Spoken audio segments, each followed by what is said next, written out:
Hello, hello, hello! This is Bridget Stones, your Sivadet. Naganda-gandahan ng Boosh! Nakakatawa. Eme si Naishi voice over kahit di naman siya marunong. Pero laban lang dahil ang kwento na ito ay about sa kapatid kong nag-birthday na nakalimutan ko, di ko alam. Wow. So nakita nyo na nga, sinundo nila ako dito sa Camping gamit ang aming Tricey. Boom! At inaya na lang nila ako kumain sa labas. Syempre naman, ang nasa harapan ko ay pang diet. Si mama nakita nyo, ang lakas kumain. At ayan nga pala ang ate kong may birthday. Hazel! Happy birthday sa iyo, te. Wala mo na ako regalo. At umorder na nga lang ako dyan ng mga food namin. Seafood, foodero. Ay, OA. Basta, halo-halo na lang yan. At eto nga ang aking food ngayon, mga Naishi. Ako ay magpapanggap munang kambing dahil puro gulay tayo. Mema-mema na yan sa healthy living. Diba? Fantasy niya yun. Pero guys, to be honest, ang sarap talaga ng Caesar salad. Sobrang favorite namin yan ni Fuji Coco. At lalo na pagka masarap yung sosaru. So, itatry ko na nga lang dyan ang in-order ko. Ano ba ang tawag dyan? Ang piniritong lumpia na hipon. Ano ba yung tawag dyan? Nakalimutan ko. So, bali, ikakwento ko na nga. Nag-chat lang yung kapatid ko na kain tayo sa labas at hindi ko alam kung bakit. Nung pala nalaman ko, birthday niya! Kasi may nag-my day. Wow! Ang syunga ni Naishi nyo, dead ma. Eh, di hindi naman niya kasi sinabi na birthday niya. Sabi ko, titignan ko muna. Buti na lang, free ako nung nag-aya siya. Wow, buti na lang. Wala siyang masusumbat sa akin. Si OA. Diyos ko, sumobrang sakit na ng lalamunan ko kaka.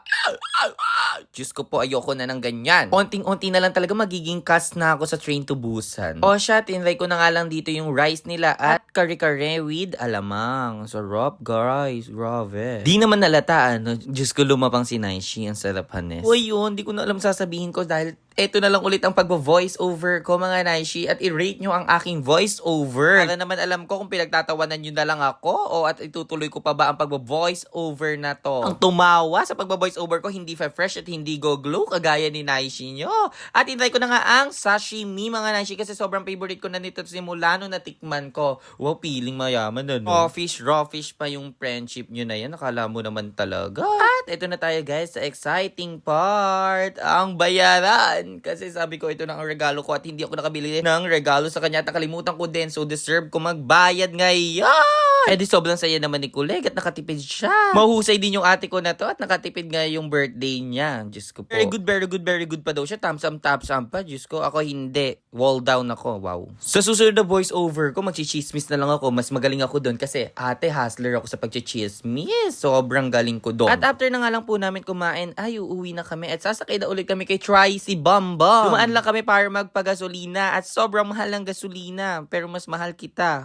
How the Carabao, diba? 210 char. At pag-isip-isipan na nga lang po namin dumaan ng McDoach para bilhan ang aking pamangkin na hindi sumama sa amin. Okay? Ngunit sa kasamaang palad, 30 minutes daw to 50 minutes. Sobrang tagal, di ba mga Naishi? Kaya hinayaan na lang namin magutom ang aking pamangkin.